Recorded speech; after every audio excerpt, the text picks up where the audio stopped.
Good afternoon.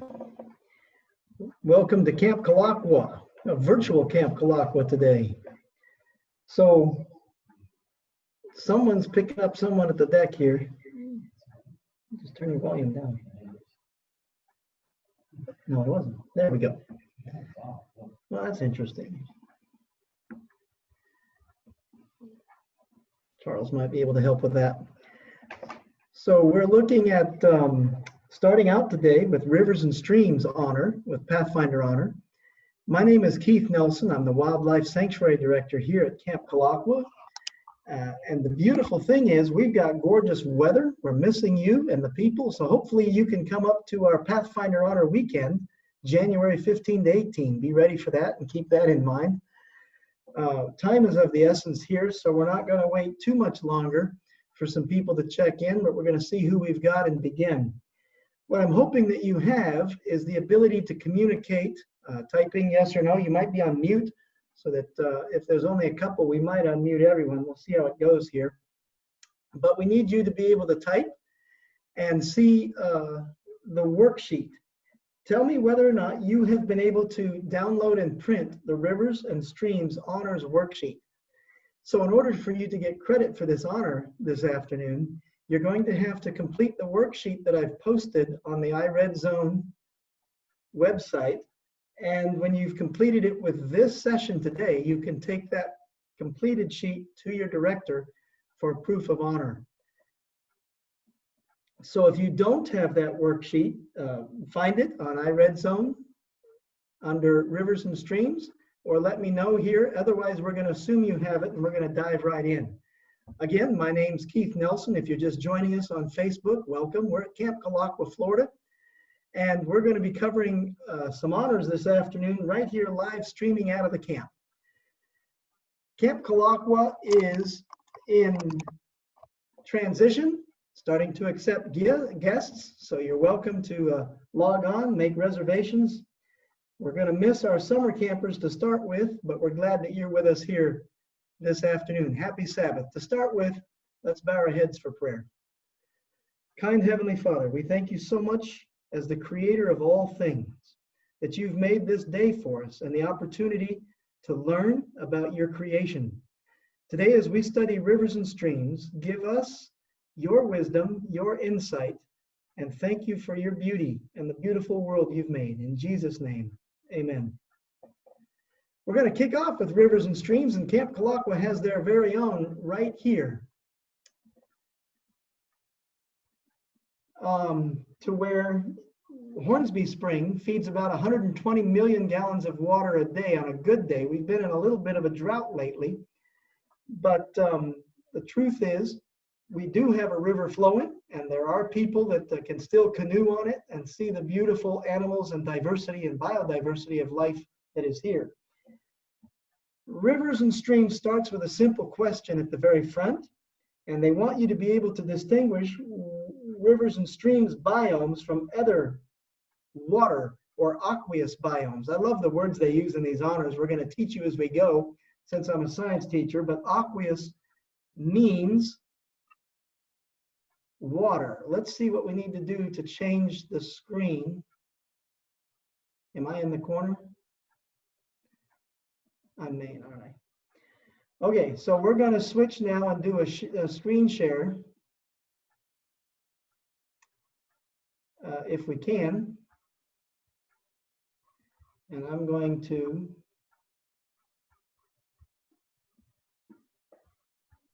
minimize some things here.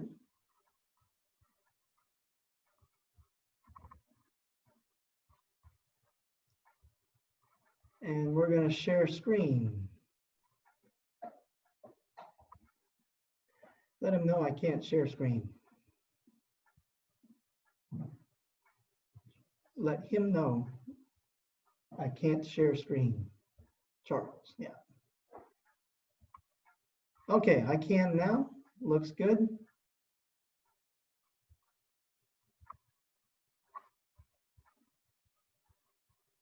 Thank you. We got some good support here on the team today. So is that coming through right? Okay, so this is a South American water lily to start the picture out there. And what we're going to distinguish with our rivers and streams is that rivers and streams differ from all other aqueous biomes in one way. They have flowing fresh water. So right there on that list, you're going to want to write that. So as we go, gang, make sure that you're writing as we go, because going back can be difficult with different people and different numbers and the times that we're limited to here. But flowing fresh water makes the difference. Other biomes, and by the way, the definition of a biome are animals and flora, plants and animals, that make up a certain area of land or water based on the amount of water that is present. So like an ocean has a lot of salt water present and a desert has near none. So biomes are determined largely by rainfall and what nutrients are available to support that life in that area.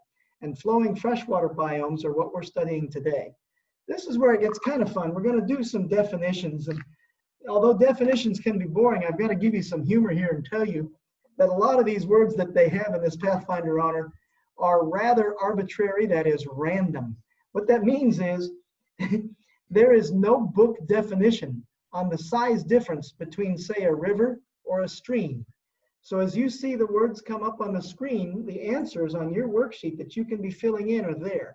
I'm going to intentionally leave it on screen long enough for you to write. So don't forget to write. If you get where you have to go away or something, grab a camera, take a picture of the screen, and you can always come back to it. So a river is a large, naturally occurring flowing body of water. And that word large is what's so random and a bit humorous to me, because what's large to one person might not be large to another. And a stream is just simply smaller than a river. So the difference between a stream and a river is often an opinion of two people. But because states and countries and areas have named different rivers, that simplifies it. And so if you have a river going near your house, you'll know the difference. What's funnier yet is that a creek or a brook is even smaller than a stream. So you just keep going smaller and smaller and smaller until you're down to near trickle, which is a rill or a rivulet, which is kind of a Latin term for baby river. I have a baby river going through my backyard, a rivulet. So I think I've been there long enough to get those terms defined. Is that right? Feel free to text in or raise your hand to my assistant if you get in trouble or get stalled. The crick, by the way, is the same word as the creek. A crick and a creek are the same thing, just depending on what part of the country you come from. So if you're from Minnesota, it is a creek. If you're from a holler in West Virginia, it might be a crick. But you know what? It's all the same thing. And a tributary is simply a river or creek that feeds into a larger flowing freshwater body. And so a tributary is like a branch or an arm. And as you look on a satellite photo of South America or Egypt, you'll see on the Nile and the Amazon and even our Mississippi, huge areas of land drainage where tributaries are feeding into the main river. So tributaries feed the river. The mouth of the river is the place where the water exits. So it's kind of backwards. When we eat, we think of food as beginning a journey in our body through the mouth, but the river's backwards. The mouth is the outlet point or the ending point. So the starting point for a river is called the headwater. So headwater and mouth are beginning and ending. Rivers start at a headwater. So the Santa Fe River that borders Camp Calaqua here has its headwaters right nearby at a place called River Rise. Often there's a spring or freshwater artesian wells and things where the headwaters join. Sometimes it's just rivers that are combining from snowmelt off of mountains. Now an estuary is where freshwater meets the ocean, usually at the mouth of the river, like where the Mississippi Delta Plain comes into the Gulf of Mexico. That would form a large estuary. So hopefully I've given you enough time on this screen to catch those points and I've been able to explain it. The next 5 concepts are pretty easy to understand. We're going to work through it. A watershed is just a big term that means where all the water is gathering together. off of land. So Camp Calaqua sits on a watershed that feeds Santa Fe River. And the Santa Fe River will feed into the Suwannee and then into the Gulf of Mexico. So different rivers might meet up. And all of these rivers and tributaries and rivulets and creeks are draining the land of all the moisture that has been falling either in the form of precipitation, which could be rain, not likely snow in Florida, but it could be snow in other places. And anywhere that water falls on the land is the watershed that joins into one common area. The Continental Divide is neat. If you've ever driven east to west across the United States, maybe on a trip to California, you've gone over a high point or a mountain, and you'll see a sign that says crossing the Continental Divide. It is literally a point on Earth where from all rivers flow in two different directions. If you're standing on the Continental Divide, all the rivers from that point are going to flow either to your right or to your left. For instance, east or west on the famous Continental Divide that runs through the central time zone of North America. So the Mississippi flows somewhat east and south, the Missouri east and south, west. And so when you're sitting on the Continental Divide, that determines whether you're going to flow and which direction you're going to flow. A riffle is just a shallow place in a river. Usually there's a little bit of ripples there. It's not to be confused with the area where wind affects the surface of the water. A riffle is where the underground under the river is affecting it. Same thing as a rapid. A rapid is like a giant riffle, and a riffle is like a baby rapid. So rapids are a fast-flowing part of a river shaped by the rocks or the bottom of the river that has become more shallow or protruding at that point. If it's really big, if a riffle grows up to be a rapid, and then one day gets really big, it can grow up to be whitewater.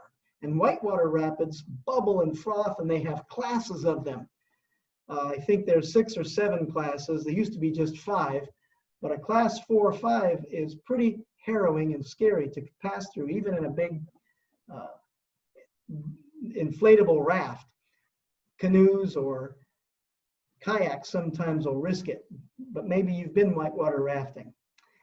Silt is just particles of sand caught up in the river, and at first you think that's no big deal. Why would we study these tiny little pieces of sand floating in the river? Well, because tiny pieces become big globs, and until you get into the mouth of the Mississippi or see that picture where it empties out there near Louisiana, Mississippi, you get an idea of how much earth these rivers move. As rivers move through the continent, they're picking up the earth and carrying it along. And as they carry it along, they deposit it out into the estuary in a big fan known as the delta. So the deposit of alluvium or silt forms a big alluvial fan or delta where the land actually changes shape. People have built houses on this land formed by the rivers carried out. So silt is fine particles, alluvium is a little bit larger particles, and an alluvial fan is a pile of it that usually is shaped like a fan because the force of the water. Detritus is something that crosses all of our honors. Detritus is a very key term. We're going to slow down and say that. Detritus. Detritus is just all dead or decaying matter. It could be on the forest floor, and it could be matter or material that has, it could be even mammals that have died, or birds that have died, or fallen branches, or trees that have fallen down. Whatever it is that's carbon-based life, if it's dying or decaying into the forest floor, we call it detritus. So when you're walking along the trail and you're taking that hike, shuffling through the autumn leaves, that sound of the rustling leaves is detritus, material that is decaying. One of my favorite words in the studies of rivers and streams is riparian. If you want to look like a professional, you're walking with your mom or dad by the river there, and you say, look, this is such a beautiful riparian zone, or this riparian zone is filled with life. And the beautiful thing is that the riparian just simply means, it's a big word again, but it just simply means where the water meets the land. We call it a bank, a river bank, a creek bank. But scientists like bigger words. Bank won't do for them. They have to say riparian.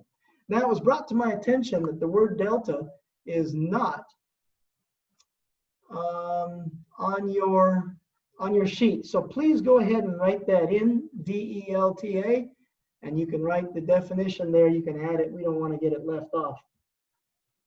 Thank you. So if you're just joining us, we're going through some of the definitions here in terms as we introduce rivers and streams and its concepts. And I can back up a screen. I saw someone just came in, so we'll go back up one in case you wanted to get those terms.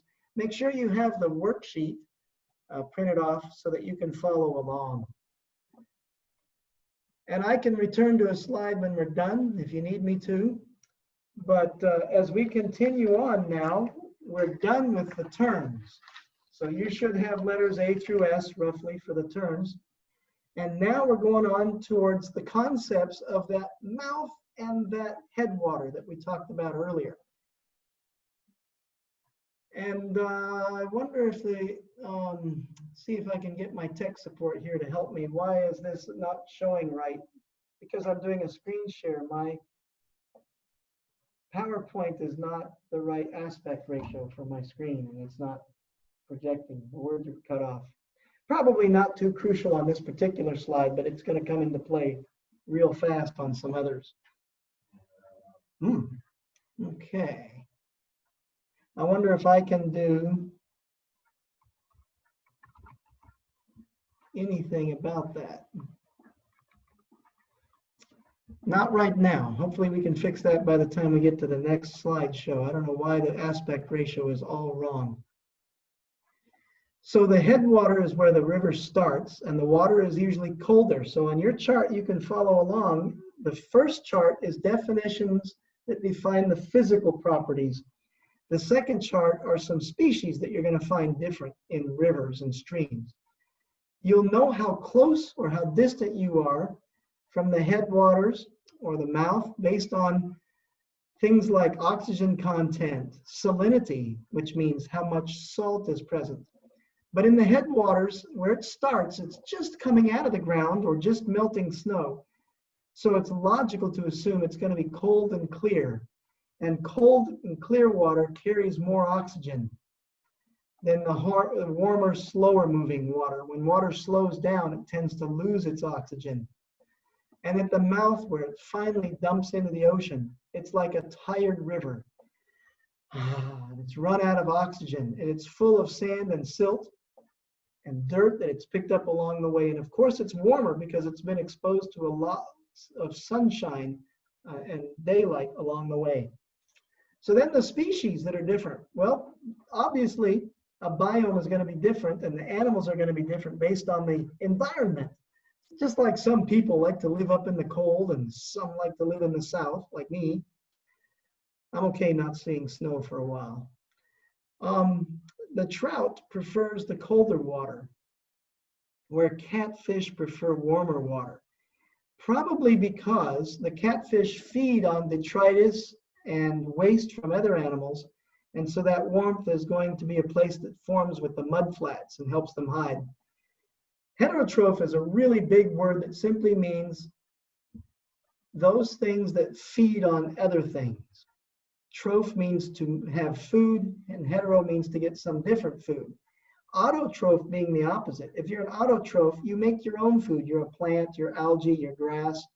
If you're a heterotroph, then you feed on other things, like a skunk eats something else, or a raccoon eats something else. That's a heterotroph. And then carp, they like that warm water too. Catfish and carp, sea fish, fish that like the sea, start with the letter C. That's easy to remember, isn't it? That won't be hard for you. Of course, every continent, and this is a crude map of the North American continent, but every continent boasts a lot of rivers. The main rivers of North America are listed here. The gold highlighted rivers, I missed one, the McKenzie, are in Canada and Alaska. The red highlighted rivers have United States passage. That means they pass through the United States of America. And I know why I did just 5 yellow and 5 red, because you only, for the purposes of this honor, have to identify or be able to name 5 of them. So take a look at where they are. If you're from the north and you know Canadian rivers better, feel free. Most of us would relate to the Rio Grande being on the Mexican-Texas border.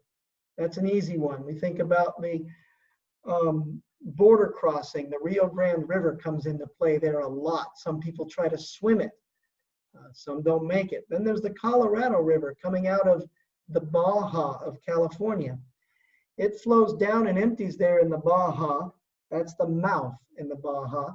The Colorado River runs through the canyon country, like the Grand Canyon and out west. And that is a very famous river for whitewater rafting or for kayaking. The Missouri River in the Midwest was made famous by Lewis and Clark, who explored it, who ran along its banks and used that river to travel in 1804 out west in their first expedition of the Western Territory of the United States of America. The Mississippi River is probably most famous in all of North America as the most famous river.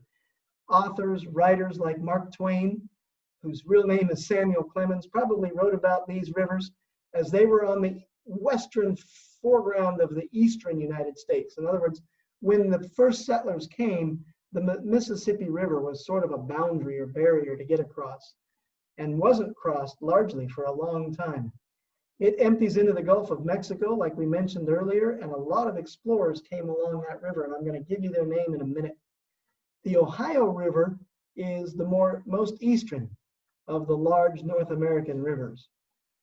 And I think you've got that okay. So let's look at their actual, probably nobody chose the northern rivers, but if you did, those are the explorers, like the Yukon, the Fraser, the Columbia, the Churchill, and the St. Lawrence that run through Canadian provinces.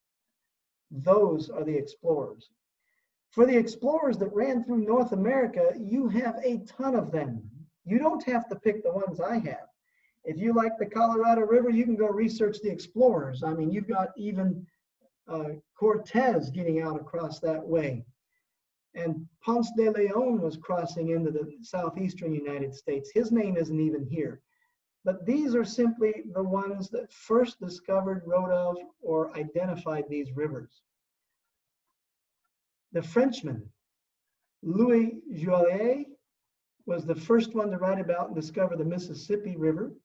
The Missouri River, even before Lewis and Clark went down its banks, James McKay described it.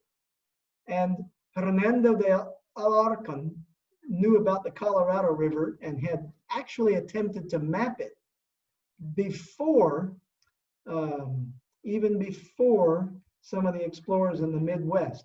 The Rio Grande was Don Juan, and the Dons were famous down there.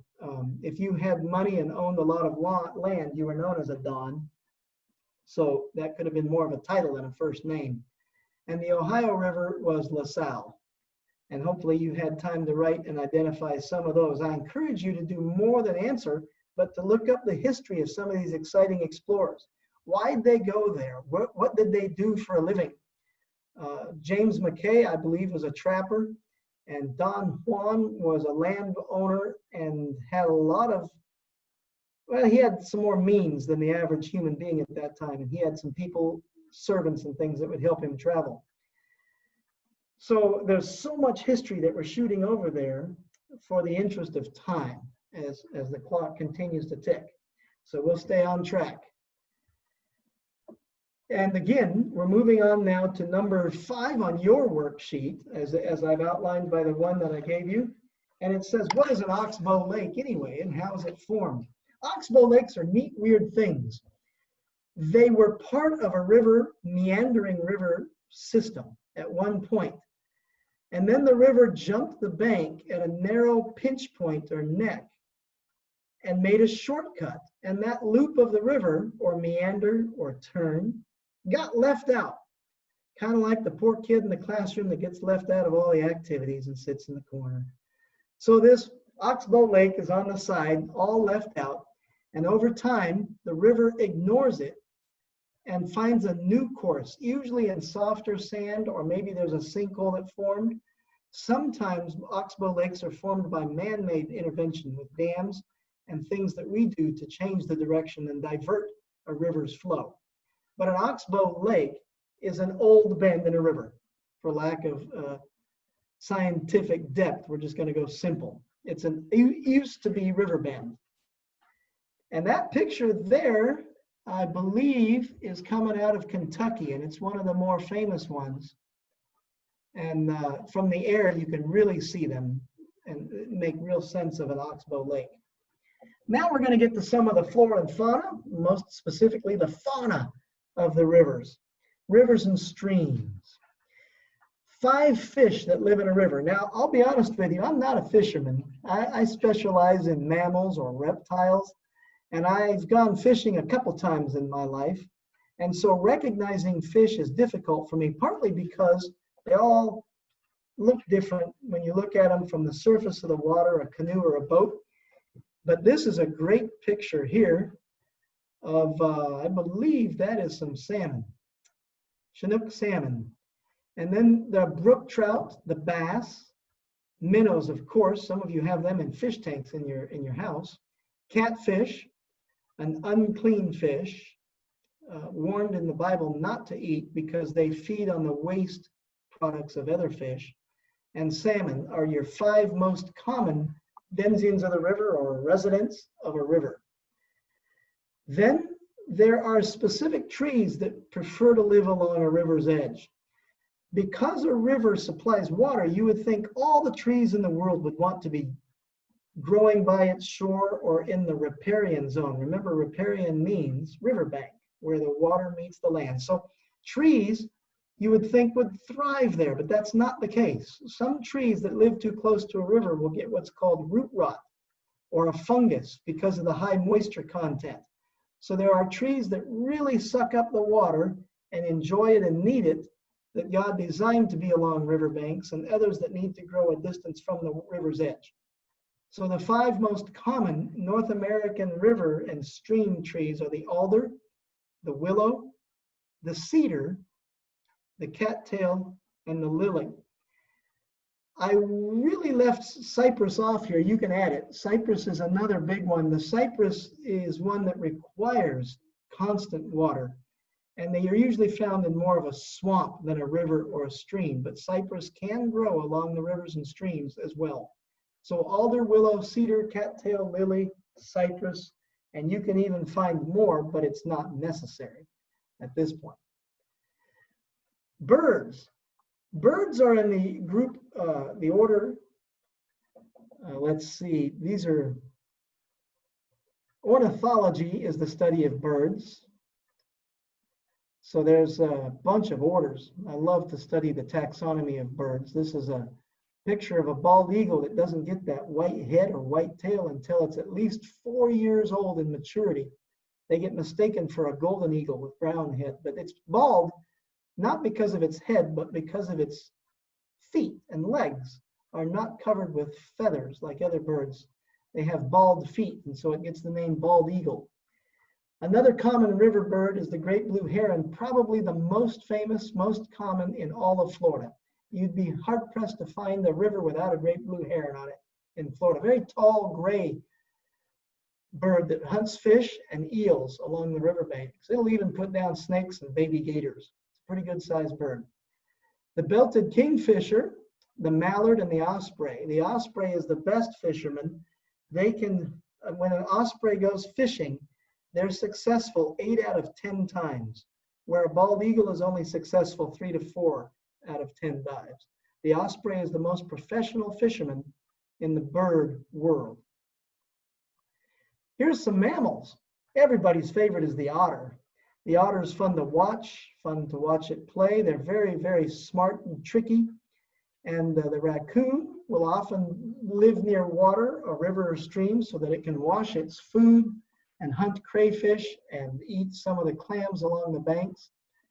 Of course, beavers need rivers or streams to exist, as they are architects. And their point is to live partly underwater with their little lodges and partly above the water. And moose are highly aquatic. They'll go right walking or swimming into the depths of the river and even graze on the grass on the bottom of the riverbed like a cow would the grass in a pasture land. And they're fun to watch. Deer, we have the deer right here at Camp Kalakwa that feed and drink from our Hornsby River run, our spring run, and they'll make sure that they're in a safe place before they approach the water, because deer are one of the favorite foods of a lot of animals, unfortunately, including the alligator. So it asks you in this honor, in order to get the honor or to achieve this honor, it wants you to follow the story of an animal that got introduced. Now let me slow down and explain what that means. It's not saying, hey, River, here's Bob, meet Bob. It's not that kind of introduction. This introduction is where an animal is taken from somewhere it doesn't belong and then placed into a river or stream. So one you could pick that's real easy would be, well, let me just tell it to you. The Asian carp is a real problem. Here's a picture of overpopulation of Asian carp. They were imported or brought in by Oriental or Asian catfish farmers. And this occurred like way back in the 1970s. Man, that was a long time ago. Not really. They grow fast. They eat the food that the native fish are supposed to be eating. They take the oxygen from the river. These are the mainframe points I put on screen, but you can fill in a lot more on your sheet as we go, as you listen. The Asian carp take away the oxygen even from that river, and they change the dynamic growth of the plants. So where there might have been nice grass bottoms, it turns to just algae. It remains to be seen what's going to happen to the native fish, but their numbers have dropped so frighteningly that some of them have been placed on the endangered species list. What I mean by we don't know yet what will happen is that this story hasn't played out yet because the Asian carp numbers are still increasing and no one has come up with a good plan on how to decrease them. They're not good eating. They don't sell well in restaurants or anything. And so somebody that thought it would be a good idea to bring Asian carp to this country made a huge error. So when you're thinking about it, and the point of this honor and lesson and instruction in ecology is to think about what it is that you're doing. Even transporting firewood from your back house to a campground so that you can keep warm at night can have grave consequences for some of the plants or trees in that area, as you could be bringing in aphids or fungus or different things that can damage the trees. So we have to, as humans, be very responsible for what we move about in this land. So that's the story of the Asian carp that would really fit, I think, this example in this book, in this run. Next, the honor wants you to understand as a pathfinder or as a young person, what happens and how does an animal become endangered or threatened? You noticed a little bit ago I said the Asian carp has pushed some native species of fish into the endangered status, or even snails, like the apple snail. Well, the manatee is Florida's most famous. Dugong is its genus species, D-U-G-O-N-G, sounds like a gong show. The dugong or manatee did become endangered, and the reason is they're very slow-moving, gentle creatures. They don't have the innate fear of people, and we humans, we haven't always been behaving the best when it comes to wildlife. We like to shoot things, kill things, gut things, and run them over with our propellers and motorboats, which is the #1 threat to the manatee. Manatees were blocked out of their nesting grounds and along rivers and streams as land developers would change the shape of the river or build housings or dams along the rivers. But mainly the propeller will go along and the boater will be going 30, 40 miles an hour over the river and won't see these dark, shadowy creatures just swimming inches under the surface of the water, many times right at the surface, and they look like a little pile of mud to a boater. These are mammals. They have hair, fur, just like a mammal. They breathe air like you and I do. They can just hold their breath a lot longer than you and I can. And so they were close to the surface of the water. They stay there. And now new boating laws in Florida and Mississippi, Georgia, Alabama, and South Carolina have very well detailed a plan to protect these species. So where the manatee are found now, they have slow boating speeds, and now boaters can be fined or even jailed for damage to this species. Sadly, you can still see manatee as you swim with them with giant scars on their back where the propellers hit. But I'm pleased to report that their numbers are increasing quickly. In fact, there's a manatee viewing station that you can watch online. You can go anytime you want online and look up the manatee viewing station at Apollo Beach, Florida. And right there is a unique spot where one of our power plants, a man-made structure, is dumping heated water from the power plant into an estuary. And the manatees seem to like that because even in the coldest months of the year, they will gather there by the hundreds. And so they need that warm water. They go out to sea when the water is warmer. Right now in the summertime, as it approaches, the manatee are all leaving out to the Gulf. And by about September, October, you'll see them start coming back in the rivers and estuaries. It wants you also to understand a Bible text about the rivers and streams. And so we're going to read one here together. You can read along with me. This is found in the 22nd book of Revelation, verses 1 to 3. Then the angel showed me the river of the water of life, as clear as crystal, flowing from the throne of God and the Lamb, down the middle of the great street of the city. On each side of the river stood the tree of life, bearing 12 crops of fruit, and a fruit for every month. The leaves are for the healing of the nations. No longer will there be a curse. God and the Lamb will be in his city, and his servants will serve him. Here's what's neat. Did you know that the tree of life is representative of the cross of Jesus? And the river of life that comes from it is the gift of his sacrifice, of his life on the tree of life, on the cross. That life-giving river gives us courage, hope, and the ability to be saved and live forever with him. And that's the most important river of all. And most people that study rivers and streams and get a PhD, make a living out of it, miss that point. Super important. The most important river in the world, God's river of life. Now we're going to work on an object lesson, and you're going to tell it to your Pathfinder director or your parent and think about it for a minute. Do you remember how we called a rivulet a baby river? Well, the mighty Mississippi River that transported goods and services up and down North America, and still does, could not do that job, couldn't do any of its work of bringing moisture to the world and to the nation there, if it weren't for those little rivulets, trickles, creeks, and streams that come feeding into it. In fact, the river itself is just the culmination of the reality of all these tiny rivers. And so it is with us. We might be small, an individual, just one person, but we're adding to a complete picture that God has designed as a purpose for us. We have a job to do, to lend a hand to our neighbors, to be a smiling face to someone that we know might be feeling down that day.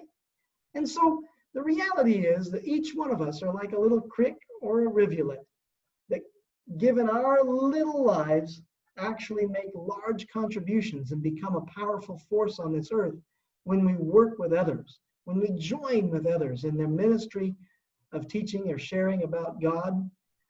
Many, many hands make light work, and the little rivers make a big river. So it is, our small contributions make a powerful contribution for God, and God can use us no matter how small we are. I love that. No matter what tiny little task we do, God can multiply it over and over and over again. So if you want to, you can make a 1-minute video and explain what you learned today on rivers and streams. You can also take a walk along a river or stream and just list the animals, plants, birds that you can identify. Just sit still and listen and watch. Maybe take a device along that has Google that helps you understand what you're looking at. Make a list of what you see along any creek or river or stream near your house or area, and add that to the bottom of this sheet.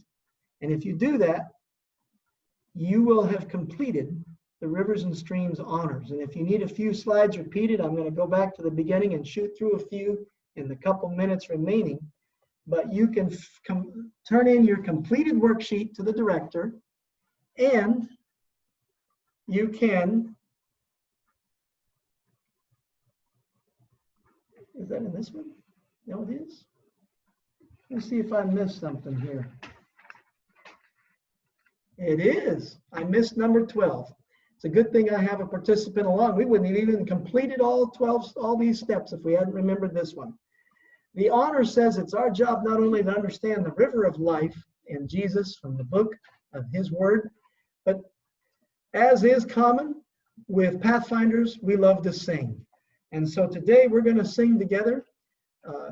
You in your home and me here. If the host wants to unmute everyone, that's fine. But we'll get at least my assistants to help me here because they have beautiful voices and they don't need to know. I guess they don't want their names known. I don't know. But you know the song, don't you? Let's give it a try. We're going to sing. There's a river of life flowing out of me. I think you know that song, right? I've got a river of life flowing out of me, makes the lame to walk and the blind to see, opens prison doors, sets the captives free. I've got a river of life flowing out of me. And then you go, spring up, oh well, splash within my soul. Spring up, oh well, splish, splash, and make me whole. I've got a river of life flowing out of me, makes the lame to walk and the blind to see, opens prison doors, sets the captives free. I've got a river of life flowing out of me. And you do. If you have Jesus in your heart, you have a river of life to share with others anytime, anywhere. And if you walk along the riverbank and make that list, you will have completed the Rivers and Streams honor today. And some of you I saw coming in late means that you might want me to start up here at some of these front terms on your worksheet. And the first question answered there quick. You might want to use your camera to take pictures as we just have a couple minutes to go through. And I'll leave each one on screen for just a minute so you can either write or take a picture and then see if there's any questions anyone has coming in. No questions?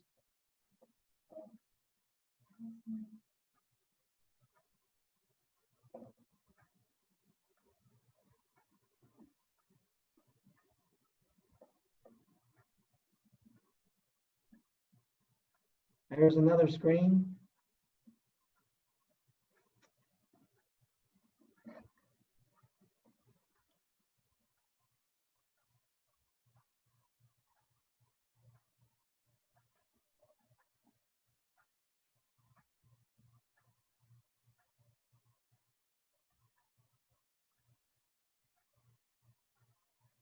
Those are some of the explorers again and the rivers that they explored. That's in your chart.